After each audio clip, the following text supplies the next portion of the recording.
Circle को पढ़ते हैं।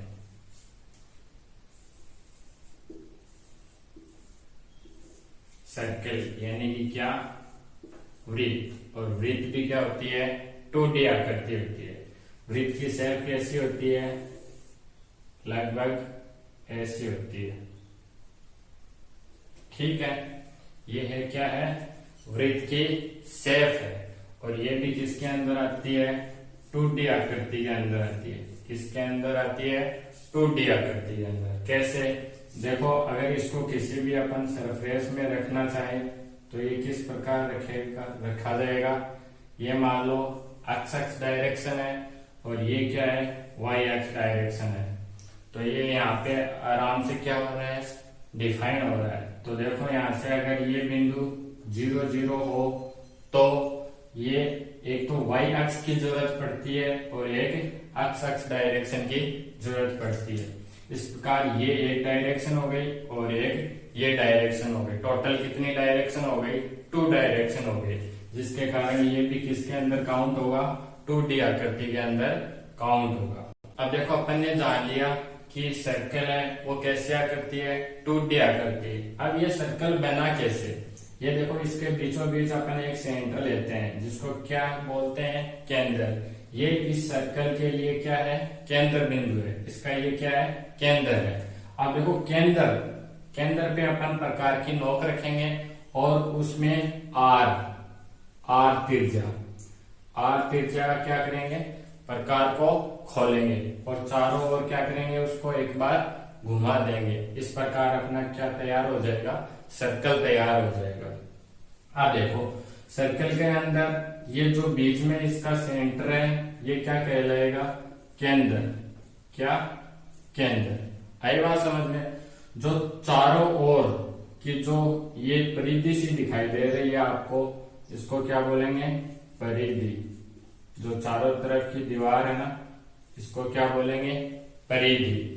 और फिर आगे चलते हैं, केंद्र से लेके परिधि तक की दूरी, क्या, केंद्र से लेके परिधि तक की दूरी क्या कहलाएगी, त्रिज्या कहलाएगी। क्या कहलाएगी, त्रिज्या कहलाएगी। यानी कि केंद्र से परिधि तक की दूरी क्या कहलाएगी, त्रिज्या। और ये जो पॉइंट है ये क्या कहलाएगा, केंद्र। और जो बाहर की ओर जो राउंड दिखाई दे रहा है इसको क्या बोलेंगे, परिधि। अब देखो परिधि की दूरी का, परिधि ये हो गई चारों तरफ की और ये अपने लिए क्या हो गई, त्रिज्या। अब अगर इस लाइन को और आगे बढ़ाया जाए, जैसे इधर की साइड ये बढ़ा दी, तो इसको क्या बोलेंगे, इसको बोलेंगे, इस सर्कल के लिए क्या बोलेंगे, व्यास। क्या बोलेंगे, व्यास, डायमीटर। त्रिज्या रेडियस हो गई, व्यास क्या हो जाएगा, डायमीटर हो जाएगा। अब देखो जो केंद्र से होके जाती है, इनकी डेफिनेशन देखें तो क्या आएगी, ये सेंटर है और सेंटर से परिधि तक की दूरी क्या कहलाती है, त्रिज्या कहलाती है। और अगर सेंटर से कोई रेखा गुजरे और वो दोनों तरफ क्या हो, परिधि को छुए, देखो दोनों साइड परिधि को छू रही है, तो ये क्या कहलाती है, व्यास कहलाती है। अब देखो इसको ऐसे भी लिख सकते हैं कि त्रिज्या बराबर क्या हो गया, व्यास बट्टे में कितना लिख सकते हैं, 2। कितना लिख सकते हैं, 2। इसको ऐसे बोल सकते हैं कि जो त्रिज्या होती है वो क्या होता है, व्यास का आधा होता है। क्या होता है, व्यास का आधा। देखो त्रिज्या इतनी है और व्यास क्या है, पूरा कंप्लीट है। अगर त्रिज्या को 10 सेंटीमीटर लोगे तो व्यास टोटल कितना हो जाएगा, 20 सेंटीमीटर। कितना होगा, 20 सेंटीमीटर। कब, जब त्रिज्या कितनी है, 10 सेंटीमीटर। इतनी बात समझ में आ गई कि त्रिज्या है ये क्या है, व्यास की आधी है। या फिर दूसरी बात, इसको ऐसे भी लिख सकते हो, 2 गुणा त्रिज्या बराबर क्या लिख सकते हो, यहां से क्या आएगा, व्यास। अब इसको ऐसे भी डिफाइन कर सकते हैं कि जो व्यास है वो त्रिज्या का क्या होगा, 2 गुना होगा।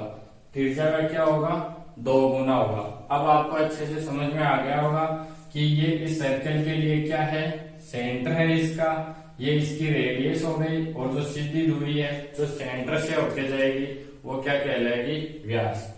अब एक और होती है इसके अंदर, वृत्त के अंदर एक और रेखा खींच देते हैं अपन, इसको क्या बोलेंगे, ये वृत्त के लिए क्या है, जीवा। क्या है, जीवा। इसके लिए भी एक पॉइंट है कि वृत्त की सबसे बड़ी जीवा, क्या, वृत्त की सबसे बड़ी जीवा क्या कहलाती है, व्यास कहलाती है। वृत्त की सबसे बड़ी जीवा क्या कहलाती है, व्यास कहलाती है। आगे बात समझ में। अब आगे चलते हैं। देखो अपन बात करेंगे सर्कल के लिए पैरामीटर, यानी कि इसकी परिधि की बात करेंगे। तो परिधि देखो लिख रहा हूं मैं, वृत्त की परिधि, परिधि या फिर क्या लिखेंगे इसको, पैरामीटर, जो क्या होती है 2 पाई आर। अब देखो ये फॉर्मूला आया कहां से, 2 पाई आर। ये अपने लिए कोई सर्कल है और यहां से पाई, पाई क्या है, कांस्टेंट है, स्थिरांक है। क्या है, स्थिरांक है, जिसकी वैल्यू कितनी होती है, जिसकी वैल्यू होती है 22/7। और इसको और आगे काउंट करोगे तो कितना आएगा, 3.14, लगभग ये इतना आएगा। देखो 2 पाई आर कहां से आया रिजल्ट, पाई की वैल्यू होती है 3.14। वैसे अगर पाई को काउंट करना चाहो तो ये किसके बराबर होता है, 180 डिग्री के बराबर। किसके बराबर होता है, 180 डिग्री के। और देखो यहां से अगर मैं ये इसका क्या ले लिया, व्यास ले लिया 180 डिग्री। 180 डिग्री कितना काउंट करता है, ये वाली डायरेक्शन क्या करता है, पूरी कंप्लीट करता है। कहां से लेके कहां तक, ये पूरा सर्कल, कितना, आधा सर्कल। ये किसको डिनोट करेगा, पाई, यानी कि पाई की वैल्यू कितनी लेंगे अपन, 180 डिग्री। अब देखो ये यहां से लेके यहां तक की दूरी काउंट हो गई पाई। फिर देखो यहां से लेके यहां तक की दूरी और काउंट करेंगे तो पाई प्लस में पाई, कितना पाई हो गया, 2 पाई रिजल्ट आ गया। कितना आ गया, 2 पाई रिजल्ट आ गया। देखो यहां से लेके यहां तक पाई हो गया, फिर यहां से लेके यहां तक पाई हो गया। और मैं बता रहा हूं आपको कि 2 पाई का रिजल्ट कितना आ गया, 360 डिग्री। कितना आ गया, 360 डिग्री। देखो पाई का रिजल्ट कितना आया था, 180, और 2 पाई का कितना हो गया, 2 इंटू 180, तो टोटल रिजल्ट कितना बन गया, 360। अब देखो ये इसके लिए क्या है, रेडियस आर। अगर आप क्या इस सर्कल वाली, ठीक है, ये टोटल, इसको अगर आप आर से गुणा कर दो तो टोटल रिजल्ट क्या बन जाएगा, 2 पाई आर, जो क्या निकल के आएगा इसका पूरा पैरामीटर। आगे बात समझे। अब आगे चलते हैं। तो देखो अब अपन फाइंड आउट करते हैं क्या, वृत्त का क्षेत्रफल, वृत्त का क्षेत्रफल, वृत्त का क्षेत्रफल, और वो क्या होने वाला है, पाई आर स्क्वायर। कितना होगा, पाई आर स्क्वायर। अब पाई आर स्क्वायर कहां से आया, देखो ये इतनी क्या है, रेडियस। पाई की वैल्यू मैंने कितनी बताई थी, 180। अगर इस 180 की आर स्क्वायर का मतलब यहां से क्या है, आर इंटू आर। तो देखो आर इतना हो गया, फिर ये आर, तो ये टोटल ऐसे सर्कल घूमता रहेगा। तो ये टोटल रिजल्ट अपना क्या आ जाएगा, ऐसे सर्कल घूमेगा ना, ये पूरा जैसे ऐसे घूम रहा है। ये आ गया एक बार, ये आ गया, ये आ गया, ठीक है। तो ये चारों ओर ये क्या कर लेगा, इतना ही क्या करेगा, एरिया कवर कर लेगा। तो टोटल रिजल्ट क्षेत्रफल क्या बना, पाई आर स्क्वायर।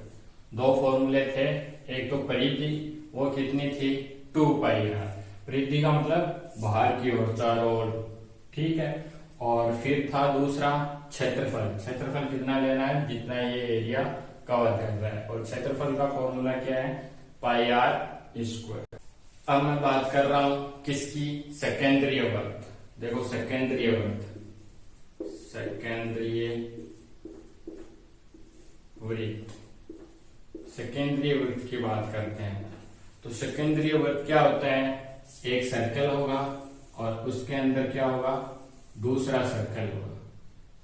तो इसको क्या बोलेंगे, सेकेंडरी वर्त या फिर वलय बोल देंगे। इसको क्या बोल सकते हो, एक वलय।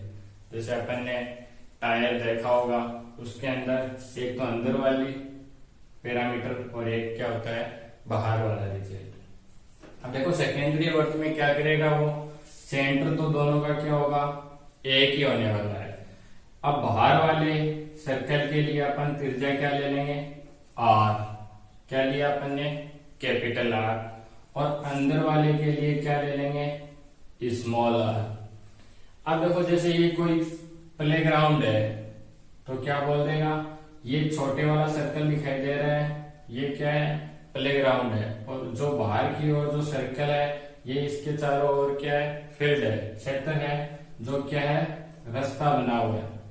अब अपन से पूछ ले कि इस रास्ते का क्या निकालो, एरिया निकालो, या फिर बाहर वाले का एरिया दे दे, इस क्षेत्र का क्या, जो ये रास्ता है इसका एरिया दे दे, और अपन से क्या पूछ ले, अंदर वाले सर्कल का क्या पूछ ले, क्या पूछ सकता है, अगला एरिया पूछ सकता है। तो अपन को पूछेगा कि इस रास्ते का क्षेत्रफल ज्ञात करो, तो इसका रिजल्ट क्या आएगा, अगर बाहर वाले के क्षेत्रफल में से क्या करें, छोटे वाले का क्षेत्रफल घटा दें, तो अपने पास क्या आ जाएगा, रास्ते का क्षेत्रफल। अब देखो, तो यहां से मैं लिख रहा हूं सेकेंडरी वर्त, तो इसका फॉर्मूला क्या होगा, बड़े वाले वृत्त का क्षेत्रफल माइनस छोटे वाले वृत्त का क्षेत्रफल। ठीक है, तो बड़े वाले वृत्त के लिए क्षेत्रफल क्या होगा, पाई आर स्क्वायर। ठीक है, और छोटे वाले के लिए क्या होगा, पाई आर स्क्वायर। देखो बड़े वाले के लिए अपन ने लिया है कैपिटल आर, और छोटे वाले के लिए लिया अपन ने स्मॉल आर। अब इन दोनों में से क्या कॉमन दिखाई दे रहा है, तो आप बोलोगे पाई कॉमन दिखाई दे रहा है। अंदर क्या शेष रहेगा, आर स्क्वायर माइनस आर। इसको और आगे लिख सकते हो, क्या ये किसका फॉर्मूला बन गया, ए स्क्वायर माइनस बी स्क्वायर का फॉर्मूला बन गया। और इसको लिख सकते हो एक बार ए प्लस बी और एक बार ए माइनस बी। तो इसको ऐसा भी लिख सकते हैं अपन, pi into capital R plus small r और आर माइनस स्मॉल आर। ठीक है, तो ये फॉर्मूला किसका निकल के आया अपने लिए, सेकेंडरी वृत्त का। तो अपन ने आज तीन फॉर्मूले पढ़े, एक तो वृत्त का क्षेत्रफल, वृत्त की परिधि, और क्या पढ़ा है, सेकेंडरी वृत्त। अब जो बाकी का आपका तिर्यखंड हो गया, लघु तिर्यखंड हो गया, दीर्घ तिर्यखंड हो गया, वृत्तखंड हो गया, वो अपन पढ़ेंगे किसके अंदर, ज्यामिति के अंदर। किसके अंदर, ज्यामिति, जियोमेट्री के अंदर पढ़ेंगे। आई बात समझ में। जैसे बाहर की साइड कोई बिंदु ले लिया, ये इसको ऐसे स्पर्श कर रही है सर्कल को, इनकी लेंथ निकाल ली। ठीक है, और यहाँ से ये 90 डिग्री का एंगल बनाती है, तो क्यों बनाती है, ऐसे क्वेश्चन अपन क्या करेंगे, जियोमेट्री के अंदर पढ़ेंगे। तो आज की क्लास में बस इतना ही।